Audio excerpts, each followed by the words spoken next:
사도신경으로 신앙 고백하시겠습니다.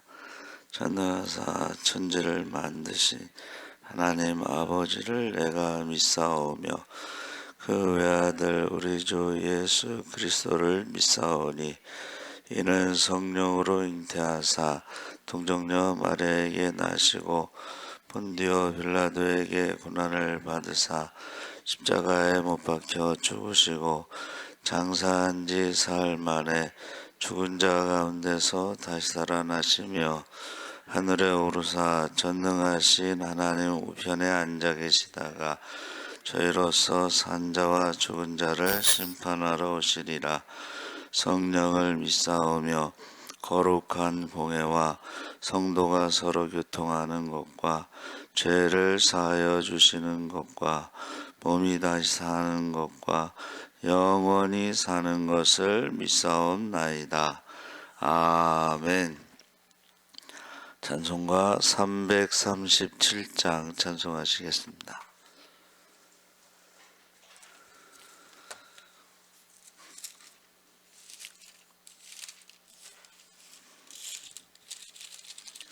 찬송가 337장. 내 모든 시험 무거운 짐을 주 예수 앞에 아뢰이면 근심에 쌓인 날 돌아보사 내 근심 모두 맡으시네. 무거운 짐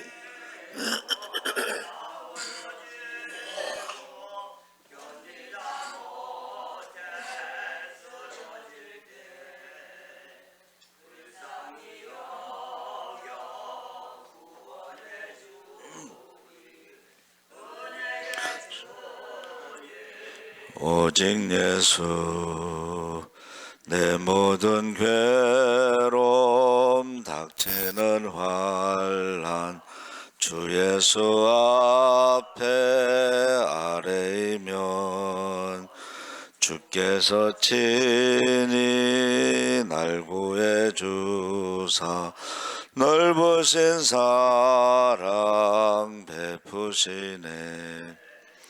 무거운 짐을 나홀로 지고 견디다 못해 쓰러질 때 불쌍히 여겨 구원해 주리.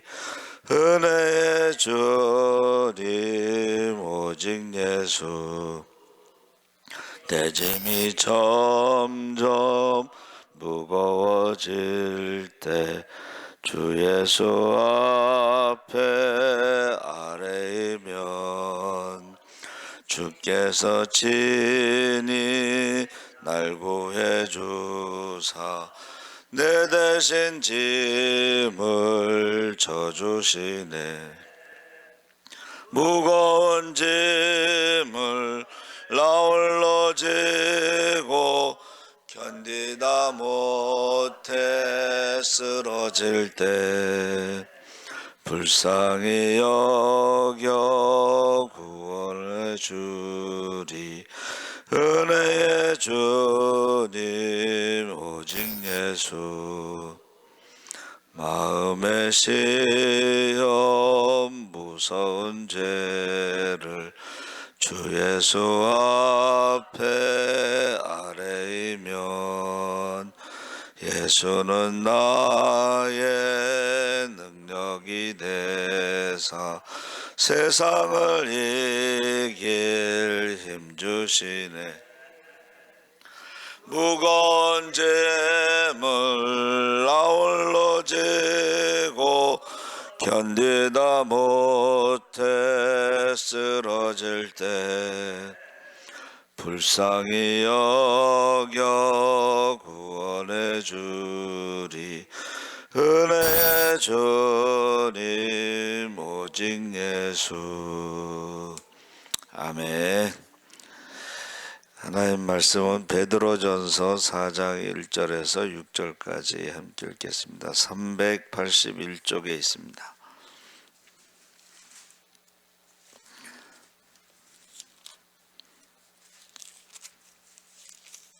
베드로전서 4장 1절에서 6절까지 우리 천천히 함께 읽겠습니다. 그리스도께서 이미 육체의 고난을 받으셨으니 너희도 같은 마음으로 갑옷을 삼으라. 이는 육체의 고난을 받은 자는 죄를 그쳤음이니 그 후로는 다시 사람의 정욕을 따르지 않고 하나님의 뜻을 따라 육체의 남은 때를 살게 하려 함이라. 너희가 음란과 정욕과 술취함과 방탕과 향락과 무법한 우상 숭배를 하여 이방인의 뜻을 따라 행한 것은 지나간 때로 족하도다. 이러므로 너희가 그들과 함께 그런 극한 방탕에 다름질하지 아니하는 것을 그들이 이상히 여겨 비방하나 그들이 산 자와 죽은 자를 심판하기로 예비하신 이에게 사실대로 고하리라. 이를 위하여 죽은 자들에게도 복음이 전파되었으니 이는 육체로는 사람으로 심판을 받으나 영으로는 하나님을 따라 살게 하려 함이라. 아멘. 할렐루야. 좋은 아침입니다. 잘 오셨습니다. 오늘 말씀의 제목을 고난이라고 했는데 베드로전서 4장은 고난의 의미에 대해서 마지막 때를 살아가는 그리스도인의 자세에 대해서 가르쳐주고 있습니다. 그래서 그리스도께서 육체의 고난을 받으셨던 것처럼, 그래서 육체의 고난은 십자가의 고난인데 예수님께서 십자가에 죄가 있어서 돌아가신 게 아니죠. 억울하게 또는 오히려 죄인들이 죄가 없는 예수님을 십자가에 못 박게 하셨는데 예수님께서 십자가 뒤를 보셨다 그랬어요. 우리는 십자가 앞을 보죠. 버림받고 배신하고 또 조롱하고 채찍으로 때리고 이런 십자가 앞의 모습을 봅니다. 근데 예수님께서는 십자가 뒤를 보셨다 그랬어요. 십자가 뒤는 부활이고 영광이고 능력이고 축복이고 할렐루야. 그래서 저와 여러분이 마지막 때에 이제 고난이 있다 했을 때에 그 고난이 파스코라고 하는 헬라어를 썼을 때에 우리가 잘 아는 어떤 것을 견디다 이런 의미가 있습니다. 그리고 어떤 고통을 당하다, 고통, 그래서 견디다. 그래서 이것은 어떤 부정적인 경험을 하다, 나쁜 것의 경험을 하다, 이런 의미로 사용하고 있는데 북한의 그 탈북자들이 이야기하는 것이 고난의 행군입니다. 350만 명이 굶어 죽었어요. 길거리에서 그냥 죽은 사람들을 제가 들은 대로 나무 토막처럼 리아카에 실어서 갖다 버린 거예요. 그걸 보면서 같이 사는 옆집 사는 사람이 그렇게 죽어가는 것을 보면서 탈북을 결심한 사람들이 우리나라에 3만 5천 명입니다. 그래서 이 고난이라는 단어가 고통을 경험하는 것이고 또 견디는 것이고 부정적인 나쁜 경험을 하는 것입니다. 그래서 이게 히브리어로는 에스겔서 16장 5절에 후스라고 하는 단어를 썼어요. 근데 그것은 불쌍히 여기다. 스가랴 11장 5절에도 우리나라 말로는 불쌍히 여기다 그랬는데 하말이라는 단어를 썼습니다.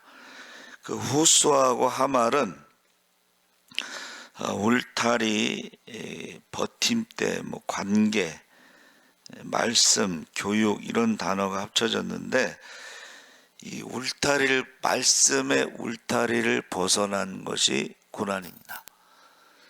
말씀의 버팀대, 말씀이 없는 사람들이 말씀대로 살지 않고 불순종한 사람들이 당하는 것이 고난인데, 이것을 우리는 이제 죄와 사망의 저주다, 생로병사의 저주다, 이렇게 말하고 있습니다. 그래서 제가 베드로전서 4장 1절을 히브리어 성경으로 찾아봤더니 사발이라는 단어를 썼는데 역시 버팀대, 교육 이런 의미가 있고, 한문으로는 쓸고, 쓰다, 풀이 매우 쓰다, 고통을 쓰다라는 걸로 표현했고, 그 다음에 어려울 나는 진흙에 새가 빠져서 나오지 못하다, 그런 의미로 사용하고 있습니다. 그래서 오늘 새벽에도 그 극동방송에서 이제 북한에서 나온 사람 이야기를 하는데, 같이 있는 사람이 조금 다르다는 거예요.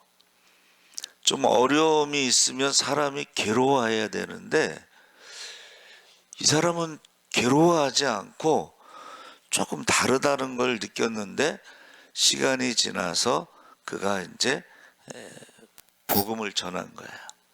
그래서 지금 와서 생각해 보니까 그가 어려운 가운데 기도를 한 것 같다. 믿는 사람이든 안 믿는 사람이든 인생의 어려움은 똑같습니다. 그런데 다르다는 거예요.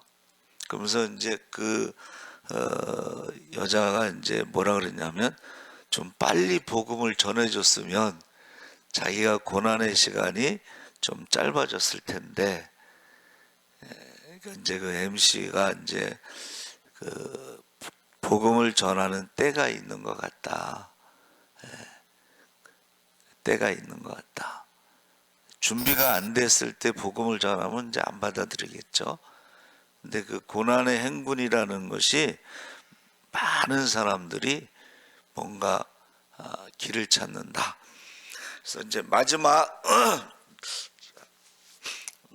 몇 주에 걸쳐서 이제 그분이 간증을 했는데, 마지막에 이제 극동방송은 나에게 무엇이다 라고 질문을 해요. 근데 이제 그분이 뭐라 그랬냐면, 극동방송은 나에게 길이다, 그렇게 새로운 길을 찾게 해줬다. 희망이 없는 고난의 행군 가운데 죽음 앞에서 자기도 언제 죽을지 모르잖아요, 그렇죠? 그러니까 희망이 없는 그곳에서 길을 찾게 해줬다. 그래서 여러분, 지금 많은 사람들이 고난 가운데 살아갈 때요, 왜 사는지 모를 때에 자살합니다. 그런 사람들에 대해서 우리가 관심을 갖고 준비된 심령들이 있어요. 그때 이제 우리가 복음을, 왜 사는지, 왜 태어났는지, 왜 사는지, 왜 죽는지 모르면서 살아가는 사람들이 있어요. 그때 그 사람들이 버티기가 힘들어요. 그래서 지금 이제 마지막 때가 되면 악한 마귀가 우는 사자와 같이 하실 말씀 믿는 자들도 삼키려 하고 있기 때문에 가끔 이제 교회 다니는 사람이 자살했다는 뉴스가 나오잖아요, 그렇죠? 그래서 그들에게 질문을 해야 돼요. 구원의 확신에 대해서 사실은 질문을 해야 됩니다. 그래서 예수님의 그 육체의 고난은 십자가의 고난인데, 우리가 십자가의 고난을 묵상할 때에는 반드시 십자가 뒤를 봐야 되는 거예요. 현재의 고난은 장차받을 영광과 좋게 비교할 수 없도다. 할렐루야. 두 번째는 마지막 때에 그러면 우리가 어떻게 살아가야 되느냐 했을 때에 정신을 차리고 근신하여 기도하라. 영적으로 깨어 있어야 한다. 뜨겁게 서로 사랑하라. 이런 말을 했는데, 이 정신을 차린다는 것은 술 취하지 않는 것입니다. 중독, 세상이나 세상을 사랑하지 않는 것입니다. 그리고 대접하기를 원망 없이 하라. 서로 따뜻하게 영접하고 은사대로 봉사하라. 그리고 선한 청지기 같이 봉사하되, 한번 따라해 보세요. 말할 때는 하나님의 말씀을 하는 것 같이. 여러분, 성경은 부정적인 말이 없습니다. 안 된다는 말도 없고 성경은 포기한다는 말도 없어요. 그러니까 우리가 성경을 읽으면서 성경에 있는 말씀을 해야지 세상의 말을 하면 안 돼요. 세상의 말을 하면 안 되고, 또 봉사할 때는 하나님이 주시는 힘으로 하는 것 같이 해라. 그래야지 우리가 모든 영광을 하나님께 돌릴 수 있습니다. 그래서 자기 힘으로 하는 사람들은 나중에 원망하고 불평하고 그래요. 감사하지 않아요. 근데 이것은 하나님이 주시는 힘, 그래서 우리가 성령의 권세와 능력으로 또 열매로 그렇게 은사로 말하는 것입니다. 세 번째는 고난의 목적, 소망에 대해서 12절에서 19절까지 말하고 있는데, 이상한 일로 여기지 말라. 이 믿음 때문에 당하는 시련을 낯설게 여기지 말고 오히려 그리스도의 고난에 참여하는 것으로 즐거워하고 우리가 부끄러워하지 말자. 세상의 욕심으로 살아가면서 죄 짓는 사람도 있는데, 그리고 고난당하는 사람도 있는데, 우리는 예수의 이름으로 받는 고난이라면 그것이 하나님께 영광을 돌릴 수 있다 하는 것입니다. 그래서 마지막 때가 되면요, 영적인 싸움이 치열한 거예요. 악한 마귀가 우는 사자같이 두루 돌아다닌다. 여러분, 이 악한 마귀, 영혼을 사냥하는 사람들, 우리가 흔히 이단이라고 부르는데 굉장히 열심히 합니다. 그리고 적극적으로 하고, 전도에 대해서 물어보면 전도 방법은 그들을 따라갈 수가 없어. 그냥 무조건 전도하는 게 아니고 어떤 사람이 접근하잖아요. 그 사람에 대해서 관심을 가지고, 그 사람의 문제에 대해서 관심을 가지고 그 사람에게 실질적으로 도움을 줘요. 아주 구체적이야. 그래서 첫째는 뭐예요? 그 사람과 나와의 관계를 굉장히 가깝게, 나중에는 가족보다도 더 가깝게 관계를 맺어요. 그래서 전도 방법은 그 사람들을 따라갈 수가 없어. 그리고 공중 권세 잡은 자들, 세상의 임금들, 그래서 공격을 하는데 마지막 때는요, 하나님이 선택한 민족 이스라엘을 공격한다 그랬어. 이스라엘을 공격하는 것이 이제 사방이 이슬람이죠. 그리고 무슨 동성애라든가 이런 것들이 다 공격하는 거예요. 그리고 교회를, 주님의 몸된 교회를 공격합니다. 교회가 어쩌고 저쩌고 막 하는데, 이제 가끔가다 이제 어떤 목사가 장애자들을 착취했다, 성폭력했다, 또 어떤 목사가 사기를 쳤다 그러잖아요. 그럼 전도하러 나가면 사람들이 다 물어봐. 그럼 뭐라고 대답하라 그랬지?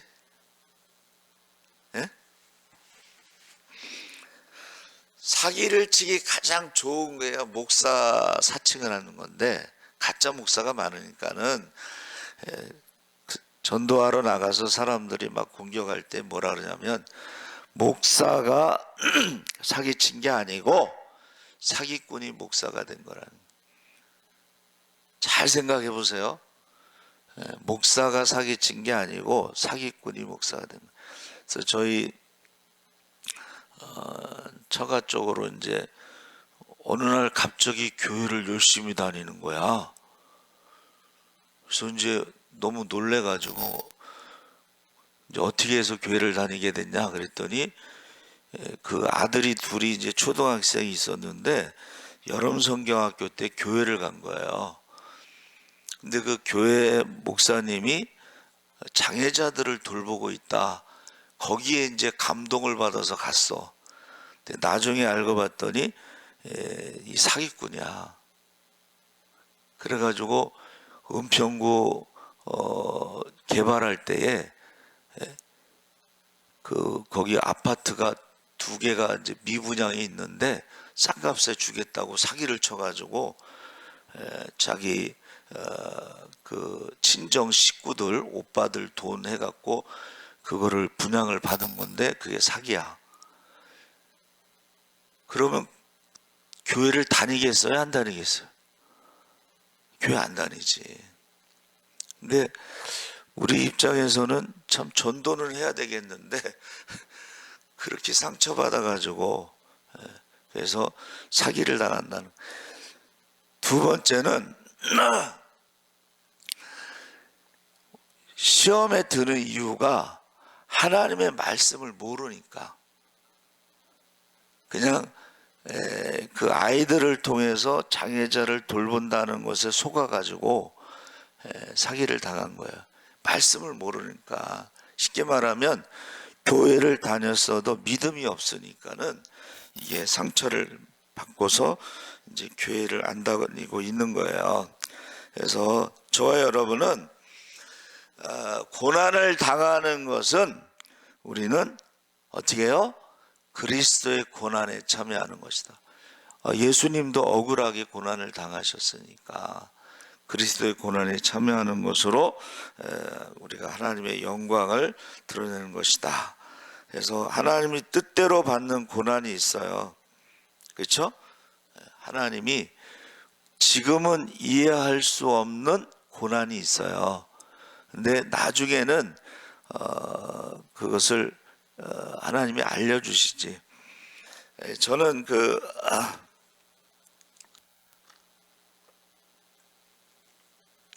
트럼프 대통령의 그 간증을 들었는데, 이제 어려서부터 이제 모태신앙으로 이제 어려서부터 교회를 부모님을 따라서 다녔는데 자기 형이 믿음이 아주 좋았대. 자기는 좀 믿음이 안 좋았고, 근데 형이 죽은 거야. 그러니까 어린 나이에 왜 착하고 믿음이 좋은 형이 죽었느냐? 이제 시험이 들은 거지. 그래서 그가 이제 교회를 안 간 거예요. 근데 나중에 꿈을 꾸는데, 이 사다리 꿈을 꾸는데, 이 사다리가 하늘로 쫙 올라가는데 그 올라가는 게 무섭잖아요. 그런데 그 사다리를 무서운 가운데서도 쭉 올라갔을 때 마지막에 이제 거기서 예수님을 만나요. 그리고 거기서 형을 만나. 그래서 왜 하나님이 형이 이렇게 일찍 죽게 했는가에 대해서 그가 이제 거기서 설명을 들어요. 그래서 그가 나중에 어느 이제 교회에서 무슨 모임이 있었는데 그 어린아이가 또 질문을 해요. 트럼프 대통령에게 믿음이 뭐냐고 생각하냐. 그랬더니 그 믿음은 지금은 모르지만 그 사다리를 계속 올라가면 그때에 알 수 있다. 그러니까 믿음은 이 사다리를 올라가는 것이다. 그렇게 설명을 했어요. 여러분, 제가요 지금 이제 새벽에도 기도하고 저녁에도 여러분의 가족들 이름 부르면서 기도하고 이제 저녁에 우리 요한일서를 우리 딸하고 읽고 둘째 날은 요한 1, 2, 3, 4를 읽었어요. 근데 너무 좋은 거야.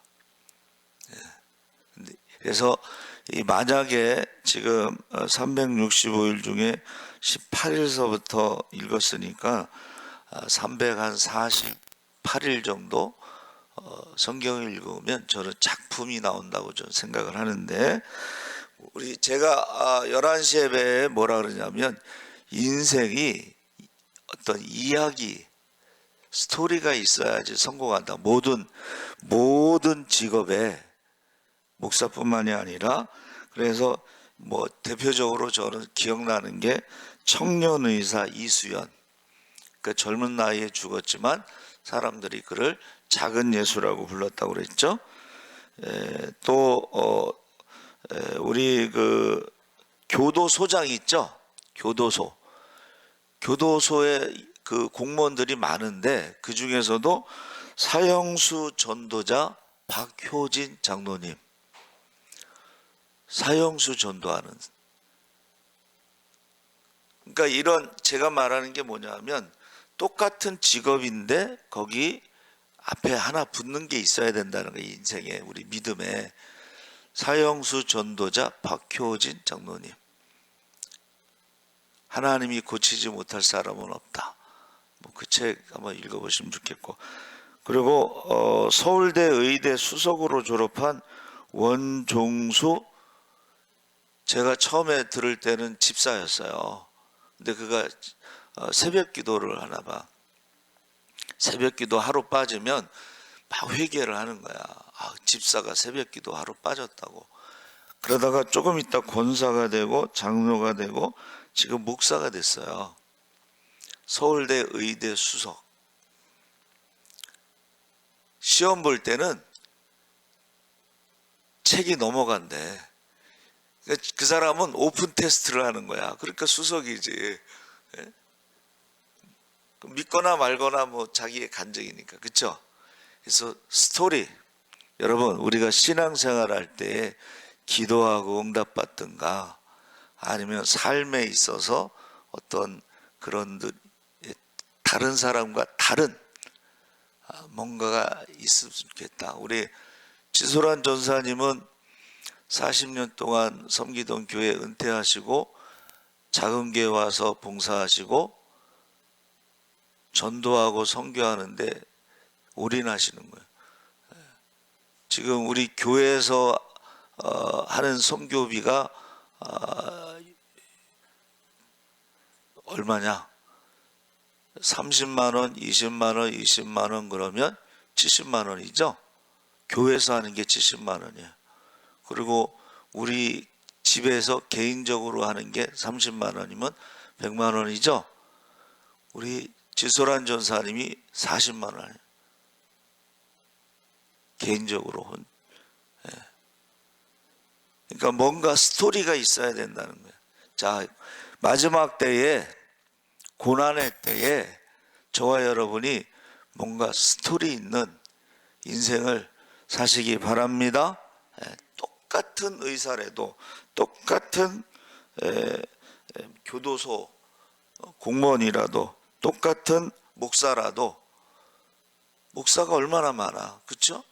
근데 그 앞에 뭐가 하나 붙을 수 있는 스토리가 있는 목회를 해야 된다.